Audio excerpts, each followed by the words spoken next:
کیا آپ جانتے ہیں کہ مشرق وسطیٰ کی 3 طاقتور تنظیمیں حزب اللہ، حماس اور ایران آخر آپس میں کیسے جڑی ہوئی ہیں؟ کیا یہ صرف ایک دوسرے کے اتحادی ہیں یا اس کے پیچھے ایک بہت بڑا خفیہ نیٹ ورک کام کر رہا ہے؟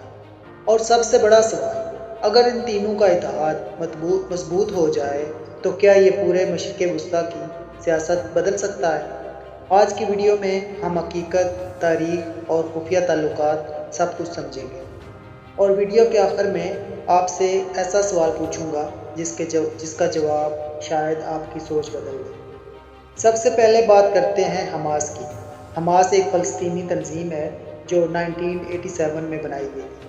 اس کا بنیادی مقصد فلسطین کو اسرائیل کنٹرول سے آزاد کروانا۔ یہ تنظیم خاص طور پر غزہ سٹرپ میں مضبوط ہے۔ حماس کے پاس اپنا فوجی ونگ بھی موجود ہے جسے عزاز الدین القاسم کے نام سے جانا جاتا ہے۔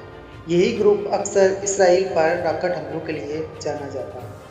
اب آتے ہیں حزب اللہ پر۔ حزب اللہ ایک طاقتور تنظیم ہے جو لبنان میں موجود ہے۔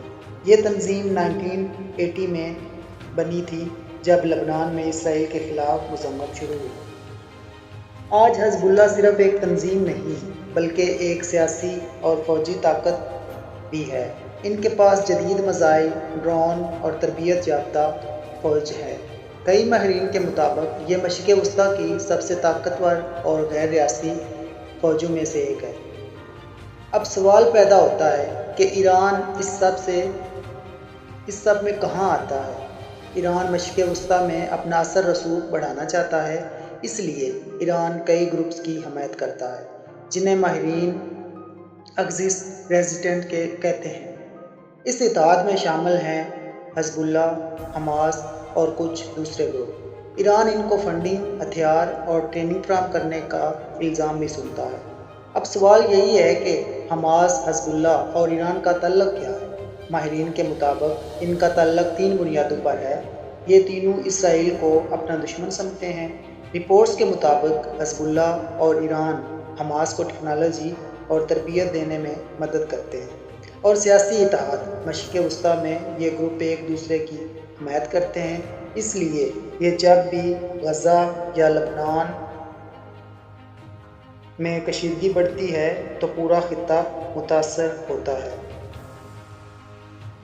اب ذرا سوچیں، اگر حماس، حزب اللہ اور ایران مضبوط طاقتور اتحاد بنا لیں تو کیا ہوگا؟ کچھ ماہرین کہتے ہیں کہ اس سے مشرق وسطیٰ میں بڑی جنگ کا خطرہ بڑھ سکتا ہے، جبکہ کچھ لوگ کہتے ہیں یہ طاقت کا توازن بدل سکتا ہے۔ اسی لیے دنیا کی بڑی طاقتیں اس اتحاد کو بہت غور سے دیکھتی ہیں۔